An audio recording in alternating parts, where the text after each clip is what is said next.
Hello and welcome back to the Transfer Flow. And on today's episode, we're talking Alexander Isak. He's let it be known that he's dissatisfied at Newcastle, but can he reasonably hope to make his way out of the Northeast? We take a look at Everton's surprisingly good business this summer. Has Morgan Gibbs-White saved Spurs from themselves? And finally, we go through our favourite and least favourite moves of the window so far. That's all on today's episode of the Transfer Flow. So we're back for another edition of the Transfer Flow. It's good to see you, Ted Knutson. How are you doing? I have eyebrows. That's as much as I got today. Everything else is like strapped down and focused elsewhere. Goodness me. Well, I'm glad I can only see you from the chest up then. But look, we're going to strap you guys down and give you some calls to action right now because we've got our Premier League previews coming out. They're going to be dropping from next week, my birthday week. So if you want to give me a lovely present, then consider signing up. It's £10. And in return for that, you get all 20 Premier League previews. And we are really putting a shift in to get all these done. We've got some great writers coming in for this as well. And we really do think that we're going to deliver on your money's worth here. There's going to be 30,000 plus, probably 40,000 plus when I'm done with the two I'm writing, words and loads of charts that you can't get anywhere else. So it's going to be really great content that we think, or we hope, can match up to the StatsBomb previews of yore. And we've got a special request from show producer Rishi. We need to get some great reviews in for the podcast. The reviews really help us, and we're really lucky to have such an engaged, intelligent fan base. A little bit of flattery. So please head to Spotify, head to Apple Podcasts, leave us a 5-star review, let people know what you like about the podcast, pump our rookie numbers up into the stratosphere, and hopefully we can grow our tent this year as we head into an enormous international tournament next summer. Ted, all of that out the way. Yeah. I think that today we have to start with Alexander Isak, right? I know that he's everywhere at the moment. He's inescapable. But after trying to get a move out of Newcastle, Liverpool then went and signed Ugo Ekitike. But now Isak seems to have gone wide with his dissatisfaction. He's not gone on the tour with Newcastle. Eddie Howe says there's no chance he joins it later on. He clearly wants a move. The rumours are suggesting Liverpool could come back. How could this make sense? Where do you think Isak's head is at? This is so confusing from a player process perspective. Like usually what happens in these situations is the player like expresses themselves, the agent expresses themselves, early in the window, maybe even like before the end of the season. Like, hey, my guy's ready to go. Like these things are all lined up. Like it's time, right? And then, you round up the suspects that are interested in it. You get the maximum deal that you can. Everybody grumbles about it. Like, maybe they try and lock things down and say he's not moving. But, something happens in a normal process. What happened this time around is so strange because, basically, he said he wanted out, sort of. And then, nothing happened. All of the dominoes started to move and fall, and everybody looked like, okay, he's definitely not going anywhere. Like, let's just move on. Maybe we'll check again next season. But then this thing happens. And the only thing that I can kind of point to, which is something that we kind of have some behind the scenes info about as well, is that Newcastle have been slow. And basically, he made his interest known early on, but because they've had a transition out of a sporting director role, because all of these things are sort of in flux around the structure there, he must have been like, well, I can't do anything else, so I'm going to put my foot down. I'm going to throw all of my toys out of the pram, and I'm going to make a big fuss so that everybody knows that I feel like I've been screwed around. Now, the weird thing is, this is kind of there have been a few different stories about this summer. Like players really trying to sort of throw their weight around on when they want to move. It does happen somewhat regularly. How much press it gets, how well known this is a question. Maybe it's happening more often right now. But with these players that have not run down their contracts and who are now wanting moves to, double, treble their salaries, whatever, they're certainly having to play a different sort of game. And sometimes it works and sometimes it doesn't. The Isak question now becomes, what happens next? And the answer is nobody knows. It's a funky one, but Arsenal are gone. Chelsea are sort of gone. United don't have the cash to be able to play in this space, or if they did, they would have liked to have gone earlier in the summer. Liverpool are there. Maybe like Real Madrid might be there. There aren't many places that he can possibly go that can afford a sensible fee for him. And sensible is, 120x million. Yeah, this is the thing. I'm in exactly the same situation where I was kind of like, the problem is there are so few options available to him now that it feels like the only person this is going to hurt is him, unless he ends up signing a new contract, which also would be a pretty good outcome. If he got a huge new contract, doubled or tripled his money, because I don't think he's on that much for a guy of his stature now, then that would make a lot of sense. Because otherwise, I think that this is just going to cause a problem for him with the fans. Like, realistically, Liverpool might really want him, but if Liverpool go and get him and Ekitike, look, Isak is great, but I'm inclined to think that there are actually better ways that Liverpool can spend 120 million at the moment. Like, they do need the next great defender for that team, right? Real Madrid, if they went and did it, that'd be fine. And if they've got the money lying around, that's fine as well. It's just that it feels that in order to do it, they would want to or need to shift someone like Vinicius Jr. and maybe another in order to make space for him. So it just seems strange to go right now when you think, actually, next summer, Barcelona might be moving on from Lewandowski. They don't have money, but to have them in the race is helpful. Maybe Arsenal or Chelsea don't like the centre-forward options they've got. Bayern are probably thinking about what's after Kane if they haven't got Voltemada. Like, there might be options there at that point. It just feels that now, I don't know, if I'm Isak, I think, at the very least, I'm thinking we are probably going to need to spin this later on as I was trying to get a bigger contract. Yeah, I've been dramatically underpaid. I made my interest known early in the window. Like they didn't respond to it. I tried to do it, the sort of behaved civilized way. But at some point when like they keep telling you the same line and nobody responds to you, like you do need to find a way to make your point. And I think he's probably done that quite substantially at this point. The most likely outcome is he signs a significant new deal this year, gets a big chunky raise that could continue on. So if he got injured or something, then like he would continue to get a very nice pay package going forward. And then, Newcastle kind of have some sort of agreement that says, hey, we'll let you leave for 120 million next window. Yeah. Which, I'm still not sure who's going to pay, but at least everybody is sort of, at least the player's getting paid at that point. Yeah, exactly. I mean, that does seem like it's the best case scenario, but Newcastle is still also trying to get in a starting quality centre forward. I mean, again, this is the sort of thing that could be maybe the fact that we're now not hearing about Vissa and we're hearing more about like someone like Sesko could be that they are in contract negotiations and they're saying, well, maybe we are willing to move on from you or something. But if they go and get someone like Sesko, then clearly they are committing to selling Isak in the relatively near future. We've talked about Sesko for a club like Arsenal.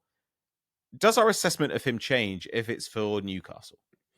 No, because it's price oriented. Like, I don't think our assessment changes on many players based on a team by team basis.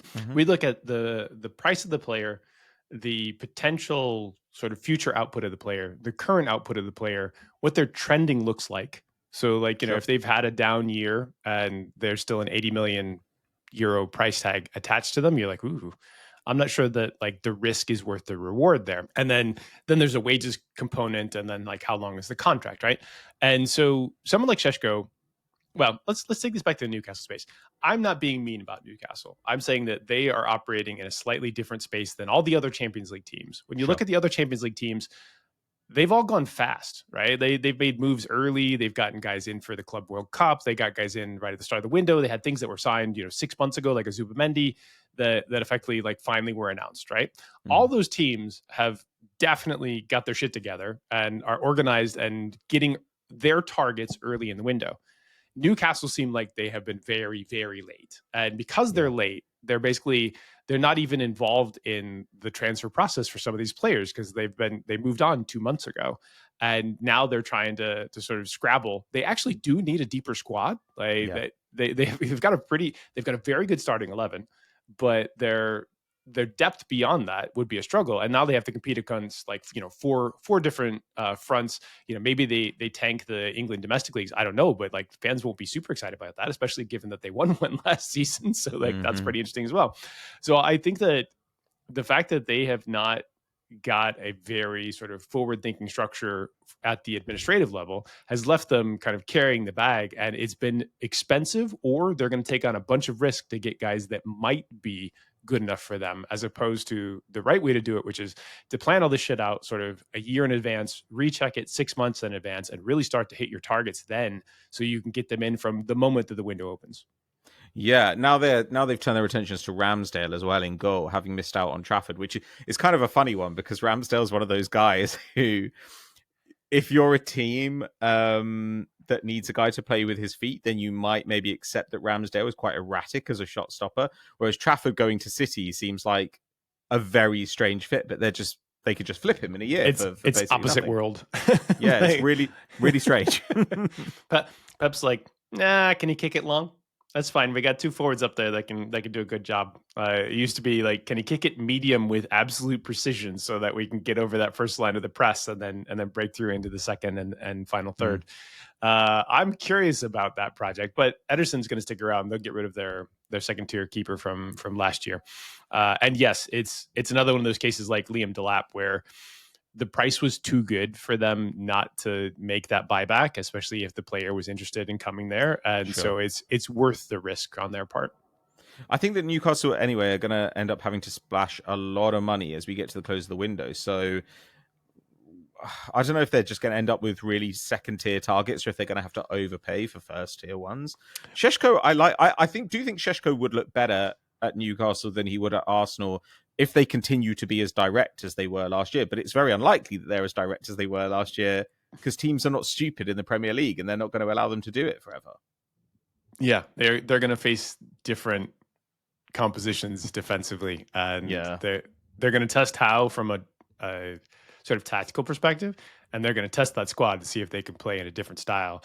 What they'll also do is they'll watch the Champions League and see like how other teams sort of set up against them, in different situations there, so they get more learning based on it. Like, I think Newcastle, if they had any sort of injury plague, and they've already got Botman, who's doesn't seem like he's fully healthy coming back, I think that they could struggle in ways that are unexpected. And it might be another one of those times where they peaked up into the Champions League and then they kind of like drip back down. They peak back up in the Champions League and dip back down, which is not where they want to see themselves, but it's better than it was. Yeah, it is better than it was. Maybe someone like Miley just has like an incredible campaign. Okay. Given that we talked about Isak potentially signing a new contract, should we talk about Morgan Gibbs-White having done so? He signed a new 3-year deal. This, man, I saw you say exactly what I was thinking about this on Twitter or Blue Sky, and somebody said you were salty because you were like, I think he's kind of saved Spurs from themselves here, and I don't know, that seems to be like a straightforwardly true point. Spurs need a deep midfielder who can pass much more than they need an attacking midfielder who everybody likes, but who statistically doesn't seem to do anything. Yep. And that price seemed to be a very large price tag for Gibbs-White, and people are like, oh, he's homegrown. I was like, yeah, okay, what's your point? Just like, I don't see this as a sensible move for them, especially given that they're in the Champions League and they need depth, and they've had this position of need for a long time. Basically, they went through a couple midfielders that didn't quite fit the bill. Their academy has never actually given them sort of that position that they needed to. They've thought a couple times that they might have it.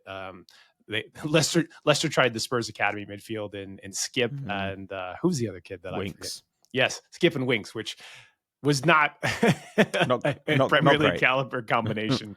So it's a position of need for Spurs. I don't think that Gibbs-White was the thing, and I was like, yeah. So I think he saved them from a mistake. They dodged a bullet, and I think it was Forest fans that assumed that I was a Spurs fan coming in and saying that, which obviously I'm not. And for those of you out there who are listening to this podcast, Patrick hates everybody almost equally, except for Arsenal. Yeah. I don't actually hate anybody. I'm a professional gambler. Like, I actually need to be like pretty equal on all of my evaluations. And oftentimes we're like, oh, you guys are like so mean to this team or so mean to that team. Well, no. We will call out mistakes. We will call out things that we think are dumb. And you should see some scathing shit that I said about Arsenal 5 years ago, 6 years ago. Like, it was fierce. And so we call out dumb equally. Equal opportunity idiocy is what we're policing here. Don't feel like we hate your team unusually. We just hate everybody a little bit, if in Patrick's case, or me. I just want to get exactly right in like how strong these teams are so that I can then predict them correctly and make more money. Sure. I mean, I actually found a StatsBomb preview today. Oh no! From just after Arsenal signed Nicolas Pepe, And believe me, it was not that positive about the Arsenal. But yeah, same thing. I spent like the first 5-6, more than that, years that I was working in this space just talking about how crap Arsenal were all the time. One time I was on Arsenal's YouTube channel and I had to avoid saying they were crap. It was incredibly difficult. Do you remember the price tag attached to Pepe? 72 mil. 72 million. Yeah. 72 fucking million. And this article said 45 would be fine. 55 would be pushing it. And it said, but so long as he manages 0.6 goal contributions per 90, then it won't go down as an unmitigated disaster. And I was like, I've got bad news for you from the future. It sucked. But like, this happens. And look, Forest fans can be happy. You've kept him. He might now have a slightly different buyout. He may even have the same one. But probably not. But you've now got a player who at least works for you.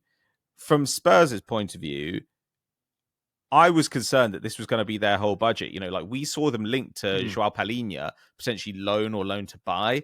And when you look at something like that, after we thought Kudus and MGW were basically done, the worry was, have Spurs spent all their money? Yeah. Now, if they've actually got a big chunk left and they can go and get that passing central midfielder, then that would do them a massive favor. Because I think with the rest, you can probably make it work with what you've got and some set pieces and stuff and go again next year. They do have analytics people, but whether they're actually listened to in their structure is a big question that I have. And I don't have any evidence pointing either way, but I'm sure that at a future conference, someone will tell me what the skinny is there. Yeah, I don't know. It's Spurs have work that they need to do on that squad. Look at where they finished in the league. This is so confusing. Why is it, by the way, I'm going to ask you an unprompted question because I'm doing that today. Why is it that every player or person from Nottingham Forest that needs to have a photo op next to Marinakis looks like they might be signaling that they're kidnapped? Some questions answer themselves, don't they? No, I'm happy here. It's great. It's great. Love to be here. Like, blink, blink, blink, blink, blink, blink. That guy. Yeah, he's he owns Nottingham Forest, and anything else that we say about him, he will be very angry about. But yeah, I don't know. Like, look, Forest fans, just be delighted or whatever. I don't care. You should be. You got insane money for Elanga. Even if you'd sold Morgan Gibbs-White, you'd have got insane money for him as well because he's not a £60 million player. I'm sorry, but he's not. We don't even mind like what Forest have been doing the last couple of years. The giant center back worked out well for them. I think that they're not doing poorly in terms of bringing players in. Just let them roll the dice again. But I guess not. I guess like keeping Gibbs-White was important to somebody in that organization. so Spurs managed to go. Missed that one. That's awesome. Didn't they basically also get Lyon relegated though last year by selling them a couple of players for insane fees that were, I would say, slightly at odds with their market value, which then posed a problem for Lyon. Was it Niakate and Mongala? Was it Mongala as well? Who they sold to Lyon and then immediately got loaned to Everton, which all super, super good. Super above board. I can't possibly comment on this because I feel like I'm going to get... Yeah, no. I should say, look at the money trail between Marinakis and Textor's stuff. It is interesting accounting. Yeah, it's very interesting stuff. But anyway, if you're in Lyon, I would understand if you had a beef with Nottingham Forest. Okay, should we talk about the big story swirling around at the moment then? Because Gianluigi Donnarumma is supposedly assessing his options. He's got a year left on his deal at PSG. And obviously he joined PSG on a free from Milan, a few years ago. So he's got previous in this department. And PSG are linked quite seriously with Luca Chevalier, who we like a lot. Good young goalkeeper, 23, 24, had a really good season, price around 40 million euros. Do you think that's real, or do you think that that's just a little bit of negotiation through the press to try and get Donnarumma to sign a new contract? I think both sides of this are negotiating through the press. I think that it's not absurd that PSG could think they could upgrade from Donnarumma, especially given like if they look at how he's been taking care of himself behind the scenes and they're uncomfortable with it, despite the fact that they had an amazing season last year. They're like, look, we're not going to be held. So this is a different era of PSG. I think it's really important. We're not going to be held to ransom the way that we used to be when Neymar was around, when Mbappe was around, when this was around, when that was around. Like, it's not going to happen. Okay. This is not the same thing. And so I know that Donnarumma moved back in that era, and they probably thought that this was the endless money trough that they were going to feed from. But the reality is, if PSG have really turned a new page in how they're being operated, it makes total sense for them to be like, yeah, we're not going to be held this way on a single player that's a goalkeeper that, I'm not even sure had like the most awesome season last year. We will go find somebody else in the transfer market. He'll be French, like he'll be excited to be here, and we'll just continue on with things. That is a very reasonable, sensible position for them to take, and I think they might even do it, which then means that Donnarumma and his agents are like, well, we got to find a new place to go, like get a bag, and maybe we'll stay here and do another free agent thing. Because the reality is, Lyon tried so hard to keep him. They tried so hard. They really loved him. He was an academy kid. He came up like when he was like 16 as a goalkeeper or something insane. Sure. It was crazy. Obviously, he's a giant. He was very well loved. But once you've been to PSG, then you're looking for places that will pay really big wages that might pay you.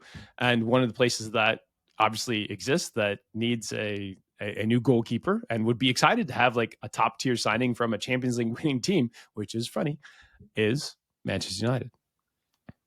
But I mean, if I were PSG and I just won the Champions League, one of my players was like, you know what, maybe I'm just going to go to Manchester United. I would be like, go to Manchester United then. Enjoy that. Like, I mean, obviously we can't say anything nasty about Manchester United because their fans will get very, very upset about, one of the worst run clubs in the world being called out as such. My accent, thinking that I could do better than them. Yeah, I've never had any experience in this area, not at all. Throwing darts at what you could do better. Anyone could do better than them. Anyone, that octopus that's dead now, like that, he could do better than them from the 2010 World Cup. Like they've done a horrible job over the last 15 years, basically. Even before Ferguson left, that squad was in a diabolical condition. It was. So I mean, look, if Donnarumma goes to Manchester United, like they're welcome to him. Like he's good at claiming crosses. He's a pretty good but variable shot stopper. I don't think he's great with his feet. He has huge bozo energy. Even in the Champions League this season, there were games where we were like, Donnarumma has been absolutely astonishing and like man of the match. And then there were games where I was like, what is this guy doing? Absolute clown show. So I do think upgrading him with somebody whose highest level is not as good as his, but whose bottom level is significantly better, that would be preferable to me, especially if I was a control freak, like, say, the manager of Paris Saint-Germain. I'm just entertained, honestly. I think it's fun, and so that's why it's on the show. What is it about Manchester United, though, that they just destroy goalkeepers? Because we were all pretty positive on Onana as well before he went to United, not just through his time at Inter, but his time at Ajax as well. Leaving aside the ban, he was a really good goalkeeper and good with his feet, and then goes to Manchester United, and I guess that nobody really gets protection there. So if things start to go badly, then everybody is on you, and that sucks for a goalkeeper at the best of times. But it's a very obvious position to fail at, but also. Don't forget that we are one season removed from Manchester United giving up the second most shots of any team in Europe. Not just like the second most shots in the Premier League, the second most shots of any team in Europe. They were terrible. Like basically, he was playing for like Burnley. that was the equivalent of what he was playing for. It just happened to be a little bit south of that. Much bigger stadium. Yeah, you just need a. Your goalkeeper there is going to be busy. You should have signed a keeper from They should have signed Trafford. Should have signed Trafford. Old Trafford playing. Trafford would have been perfect for them. You barely have to move house. It would have been perfect. Okay, I wanted to ask you about Everton while we were here today, because I think while a team like Newcastle has like done nothing this summer, and actually I'm writing about Villa at the moment, and boy have they done nothing this summer. Everton have been quietly doing some interesting stuff. They've obviously brought in Thierno Barry. They made Alcaraz permanent. They're now bringing in Aznou from Bayern, who's also a former La Masia kid. He's an interesting young fullback. And now they're heavily linked with Malik Fofana, supposedly only about 4 million euros apart from Lyon in their valuation. This is kind of interesting stuff for Moyes' Everton to be doing, no? Too many Fofanas. Too many Fofanas. Yeah. They don't have it, unlike, our friends over in Chelsea. So when I got pilloried at the break talking about the Sean Dyche move for the Moyes move, and the Moyes move worked out very, very well. And I think Dyche had kind of had enough. But I thought Dyche actually did a great job for a team that basically had been bankrupt for 2 years. They were playing fullbacks that were like 35 and 39 years old. They barely had any depth in the midfield. They had injury issues. They had a striker that, like, literally, when he was good, he would look like the next big thing for England. And then he basically had 3 years of straight of injury where he barely played. So lots of needs, lots and lots of needs. And I think the Friedkins came in knowing that they desperately needed to refill and restock the squad there. That's what they've been doing. I think their targeting is pretty interesting. Ravi, who used to be on the podcast on Wednesdays, loved Thierno Barry. And I think Nikos did too. So that's like one that people are pretty excited by. I think they need more depth in that midfield. I think they need more mobility in that midfield. Yeah, the center back rotation is pretty good. The fullbacks were fucking dire, and that was a huge problem. So I think that the needs are pretty desperate there, but they don't want to be one of those relegated teams or on the cusp of that, like they were kind of mid-season, or like they could be if things went badly this year under Moyes, which the last year at West Ham was not particularly sterling in how it worked out. So I say that I'm cautiously optimistic that they're trying to get the squad up to sort of a 13th place level, but there's so much work to be done there that I think they need like another 3 signings that are pretty good.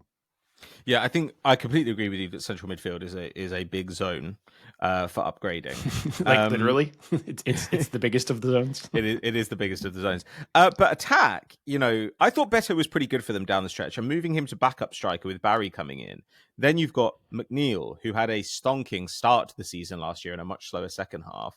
You've got Njai, who I think we were all really excited by. We like Njai. Yeah, he's a real problem. Like he cannot get close to him in around the penalty box, and he's got pace behind it too. So he was somebody I was stoked about, and I think that everybody became quite confident that he fits well at this level.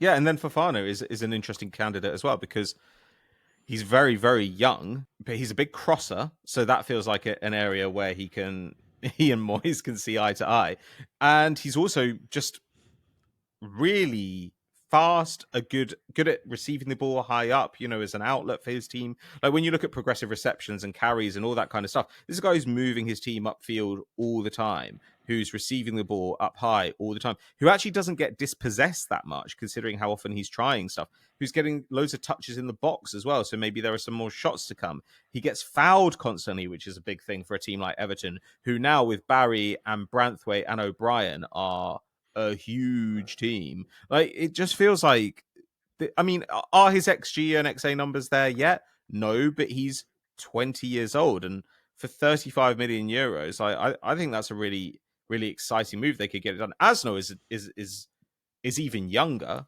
But he got nearly 1,000 minutes in La Liga last year as an 18-year-old. Yeah, and his defensive numbers, lots of defending because he was on a team that came 20th. But aerial wins still look pretty good, which is interesting for a guy that young. I mean, not in volume, but in success. And what was really interesting, right, is the dribbling.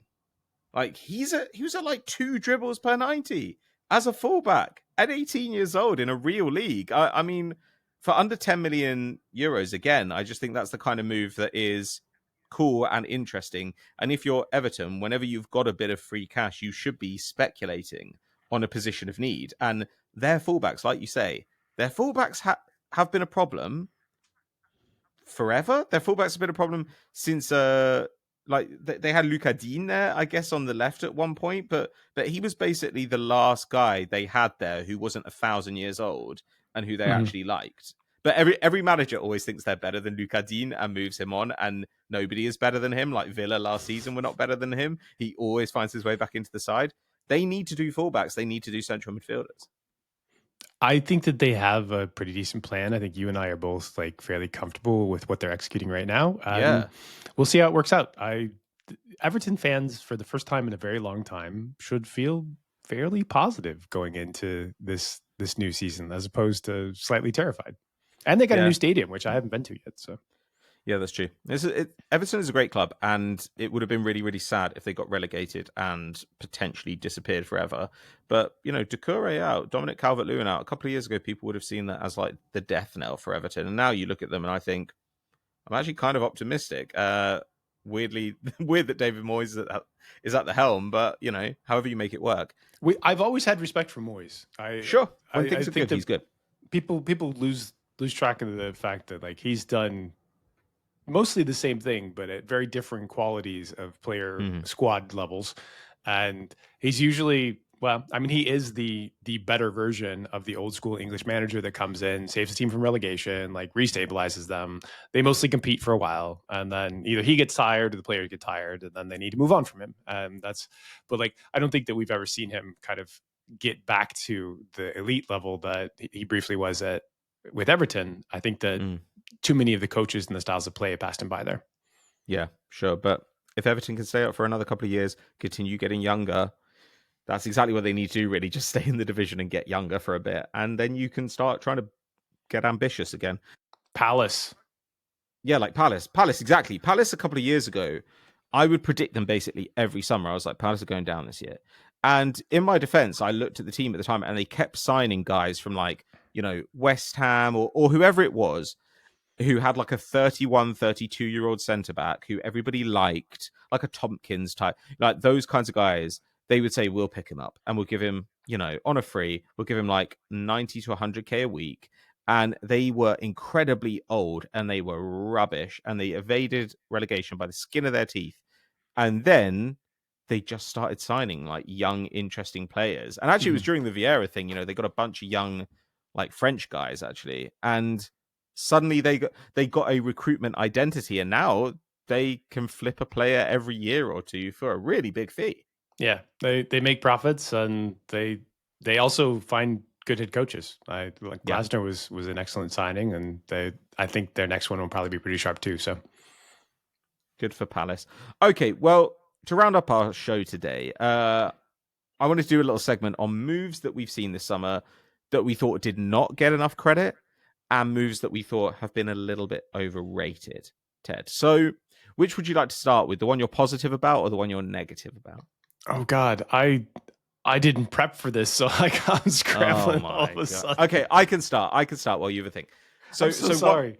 One move I'd like to talk about a little bit is Bournemouth. Because obviously over the last couple of years, like their multi-club thing has yielded some interesting players. And joining them in January, technically, but he was then on loan for the second half of the season, was Eli Junior Kroupi. So he's like a young attacker. He's played in a variety of positions, and he was at Lorient last season in Ligue 2. The season before that, he got some minutes playing for them in Ligue 1, but as a 17-year-old. Last season, he was only just 18. He's just turned 19. He is a really interesting player, and his numbers in Ligue 2 are lethal. Like, he had 22 goals and 2 assists in 21 90s in Ligue 2 last season as an 18-year-old, which is pretty spicy stuff. And the season before, even, there was already promise, for a 17-year-old to be at like 0.4 expected goals and assists per 90 in 1,000 minutes on a relegated team, and also, showing some interesting passing, some interesting flashes of dribbling as well. He doesn't just play up front, he can play left wing too. He could be a real handful. He could grow into something kind of special. Now, it's obviously going to take a while. Like, he has gone from Ligue 2 to the Premier League. Like, but he's wriggly. He's hard to get a handle on. He's got a really good shot from the edge of the area. He's good at arriving late, and you can play him as an attacking midfielder or all over this place as well. So Bournemouth, okay, they're getting ransacked at centre-back. In defence, I guess, because Kerker's gone, Howson gone, Zbani looks like he'll go too. But in attack, they've kept all their guys, and I do think that Ouattara, Semenyo, Kroupi, Klauvert this is still a really interesting core of attackers. So I like the Petrovic move as well. sure, yeah, Petrovic is good. Yeah. Okay, so looking at the top sort of most expensive ones, which means that I'm not sort of value shopping here.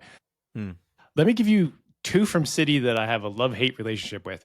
So I don't think Reijnders is the guy that that is attached to that price tag. I think that he is not good enough at the things that he does to fit there. Now, it may be that Pep saw him or that their recruitment team saw him and they were really excited by him. And I'm looking at his stats and I kind of looked at what he did and I just don't see it for 50 plus million, right?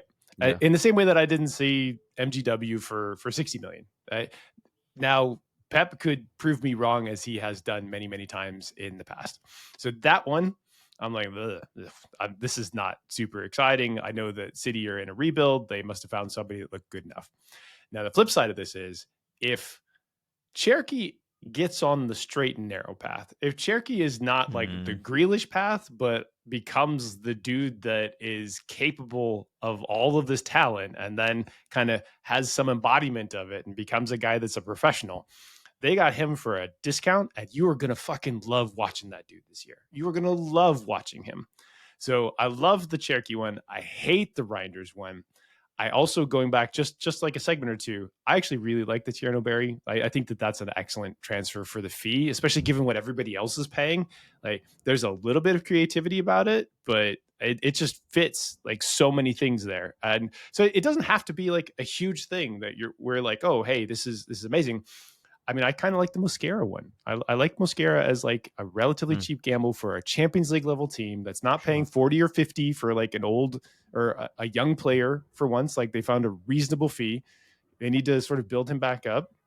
That makes total sense. Tell me one you hate though. Well, the one I hated was actually Tijjani Reijnders. Okay. Because I think you're more balanced on it than I am. But yeah, I just despise it. I don't get it. Like I feel like a lot of people have been coming around to City recently because, you know, when you look at their numbers from the turn of the year, they were actually pretty good. They took more points than anybody else since the turn of the year. But do you want to bet against Pep in a league, like ever? How many times has he won? Like, look back over the last 15 years. How many times has he won the leagues that he's competed in? It's a lot. I know, but like at the same time, I just think at a certain point you have to trust your analysis of the players, right? And and Rodri coming back is obviously huge, but Rodri's coming back at 29 off a huge injury, and can he just hold this team together at the Ballon d'Or level? Because that's kind of what he's going to need to do, because it feels like the problems they had last season, the personnel they've got, not only does it not help those problems, in some ways it might make them worse. Like Cherki and Reijnders are specifically bad at the things that Manchester City are specifically bad at already. Now, obviously, Pep is capable of like Frankensteining it together. I'm sure like they're still going to be good. Like I'm not saying that Manchester City are going to be rubbish, but I just look at them and think, yeah, well, I see what the problem is here immediately. There are other teams where you think it's quite hard to see what the problem is exactly. With Man City, I think, well, the answer is that Rodri comes back at like 60%, and that Cherki and Reijnders are exactly what we think they are, out of position. And then what happens? It just really, that stuff really concerns me. And even beyond that, just from the point of view of the move, there are a lot of people who defend it as in like Pep can teach him to defend, Pep can teach him to do this. And I think he's 26 years old. You don't pay 55 rising to maybe 70 for a guy who you want to teach to do stuff. Like just get somebody who can do that stuff. We talked about Stiller. They could have got Stiller for less than this. And at that price, I think it's really underrated that like at that price, almost everyone on the planet is available to you. There are very few players who are not available to you at that kind of price. And moreover, I kind of look at Man City and I think there could be interesting players coming down the pipeline. You know, I was talking to Hayden about this the other day, but I said I wouldn't be surprised if someone like Camavinga is available next summer. If he's not a regular in this team this season, at a certain point he's going to think about moving on. Well, if Man City are then not in a position to go and get somebody like that, because despite their wealth, they still have to deal with PSR, I don't know. I think that then they'll start to regret moves like Reijnders. I just don't get it. I would also just like to see them do something more fun. Like if they'd gone and got, Lamine Camara or something, like a 20-year-old who just looks like he's got all the talent in the world, and they're like, we're going to turn you into a superstar, bed you in for 2 or 3 years, which actually they should be doing, because last time when they got Rodri, they had to bed him in, and they actually had a bit of a tough time over the first half of that season, where they got shredded in transition a lot because Fernandinho had been such a monster. I don't know. It's just not how I would do it. And I do think that if Lamine Camara was Spanish, that would have happened. Sure. Yeah. They could have just said he was. It's a bit like Arsenal used to sign French players. Now they only sign like Basque players. Yeah, sure. It's just like how it works. I got 2 more that I love hate. So I actually love AC Milan going out and getting Pervis Estupiñán as a left back. Sure. Off of Brighton. Like, the price that we see isn't that much. Milan really needed to reload at fullback. They finally got rid of like some of their huge mistakes that they were advised against, including Emerson Royal. Why would you possibly do that? Kim loved that transfer so much, just as a Spurs fan. As a Spurs fan, she's like, yes. So that was disgusting. And I don't know like what's really happening on Milan, but obviously having sold Tijjani, they now, and a couple of other players, they now have good money to be able to reinvest in that squad, which they needed to do. Can you guess the one that I hate? Like, it made so little sense, and yet here we are. Can you give me a clue? It's in the Premier League. I mean, Elanga, Kudus. No, those I can kind of give a pass a little bit, like, because you get the dampened numbers for where they were at. I don't know, man. You're gonna have to help me with this. I'm just racking my brains. It was a release clause. It happened at the start of the summer. Release clause, start of the summer. Wolves. Matheus Cunha. Why have you done that deal? In my mind, I mentally set aside the Man United players, but yes, of course, Matheus Cunha, sure. I totally forgot that happened also. Yeah. So they've spent 130 million or so on Cunha and Mbomo, and they haven't restocked the things that they were really terrible at. Maybe Manchester just feels like midfield is slightly optional right now. I'm not sure. Well, good luck with that. God, there are actually a few. I didn't like Napoli getting Noah Lang at 26, who's a guy who I felt like never really turned into anything. Did you see, though, when they went from Darwin Núñez to Lorenzo Luca? That is one of my least favorite moves of the summer. Lorenzo Luca, look. Read Kim's write-up on this. She tries to be so balanced, and she's just like, what the actual fuck is this? Yeah, I'm going to put my balls on the line here. That guy is terrible. Like, I just don't think he's good. Like, there's nothing in his numbers that interests me at all. And he's 24 years old. Like, I just don't really see it at all. Like, Napoli just doing weird stuff again and again. I mean, they've gone weird. They have Conte, who's an outstanding manager, but they have gone deeply weird. And at some point, you have Conte, shit gets weird, shit then goes downhill. Conte leaves, and now you've got all of the wreckage from what you had. But you've got another league title, so most people just write that off. Last couple, Atalanta got Odilon Kusunu from Leverkusen, who I've always liked and I think is an interesting player, and they paid like 20 million euros for him, which I think is cool. And they got Kamaldeen Sulemana from Southampton as, I guess, they hope, their Lookman replacement. And Sulemana is one of those people who I've always been curious about what happens if you put him in a team that has more of the ball and can funnel it to him consistently one-on-one with a fullback, because he's always been a great dribbler. He's still only 23, man. He's an interesting little player. So they've sold pretty well this summer as well, Atalanta. I mean, obviously they got insane money for Retegui, but I like that one. Oh, and that actually reminds me of Atletico. I hate Johnny Cardoso for Atletico. Yes, that was my last one. We're all against that one. I guess our perspective on the central midfielders is both Cardoso and Tijjani Reijnders are just, there's such shrugs. You're like, what's the point? And we like transfers to have a point. We like it not just to be shuffling players and money around. We could be wrong. Again, there are some great head coaches attached to some of these players, and they could end up being correct in their evaluations, or the recruitment group that did it could be correct. Let's do this again in a month, and we'll have new sets of names. Like, so we'll keep track of what we said last time. Maybe we'll even put a graphic up on the screen that says that these are the ones that we loved, hated, as of July 28th, and then we'll do it at the end of August and see where we end up. Yeah, and if you're a Premier League club who needs a little bit of help doing transfers, then you can get in touch with Ted, and he'll help you out for a fee. And actually, if you don't want to hear an American tell you how to do it, then you can pay me a fee, and Ted will give me his opinions, and I'll just read them out to you in a more acceptable accent. This is like eventually when you start dating in the United States, everybody will do their voice notes in AI to open up the door. And then you meet somebody and they'll be totally disappointed that you don't have a sexy English accent. And they're like, oh no, I'm sorry. I was only on board with you because you had a hot English accent that sounded much more sophisticated than these idiot Americans. Same thing with transfers in football.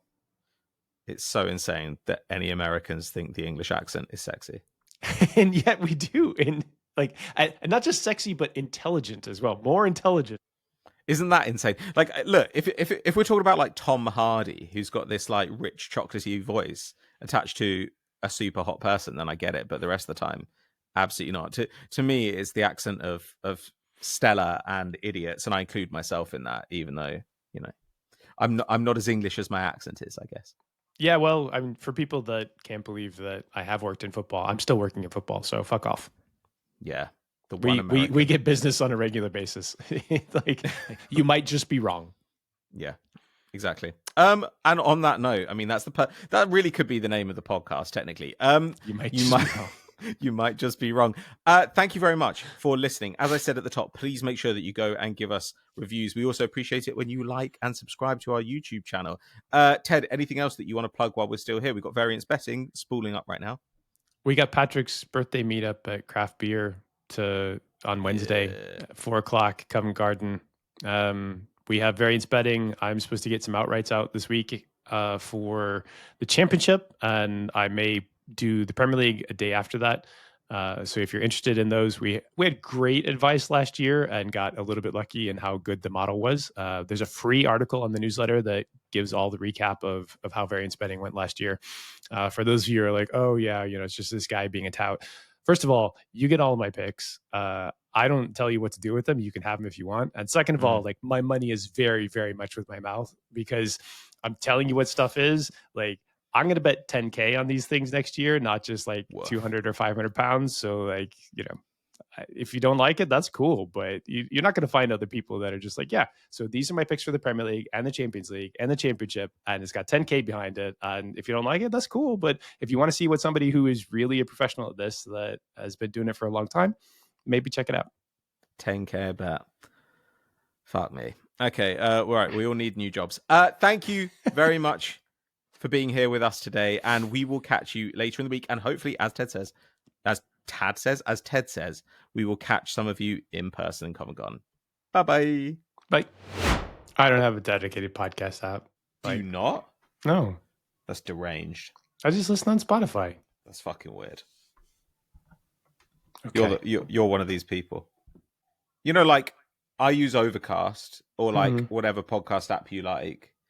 Back in the old days, I used to use one of them because you could do dialogue boost, and there were some podcasts, I would say particularly the Double Pivot, which had horrific sound quality back in the day. Their mixing was really, really bad. It's true. Both of the mics can be quite soft at times, or I can almost picture Kaylee on video talking and moving all over his mic.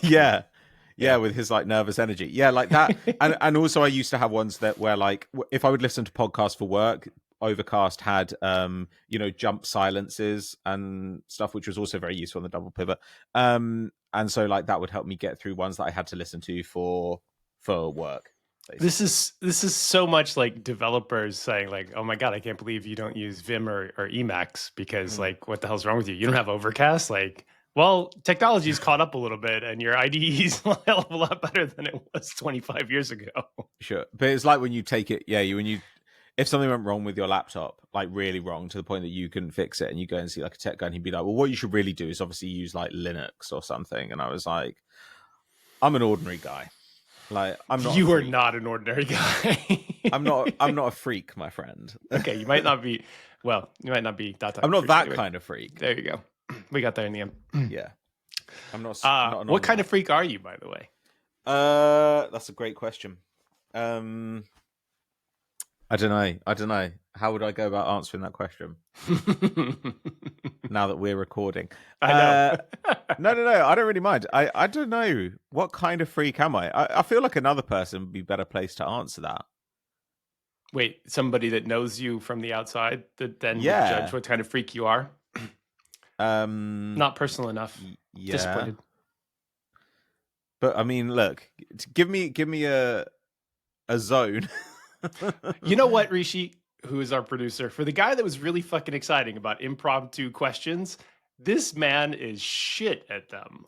Like, come on, man. You expect him to have every take off the top of his head. He's so fast in every other situation. But you ask him a question about himself, and he's like, need to be introspective here. Maybe I should just delegate this to somebody else.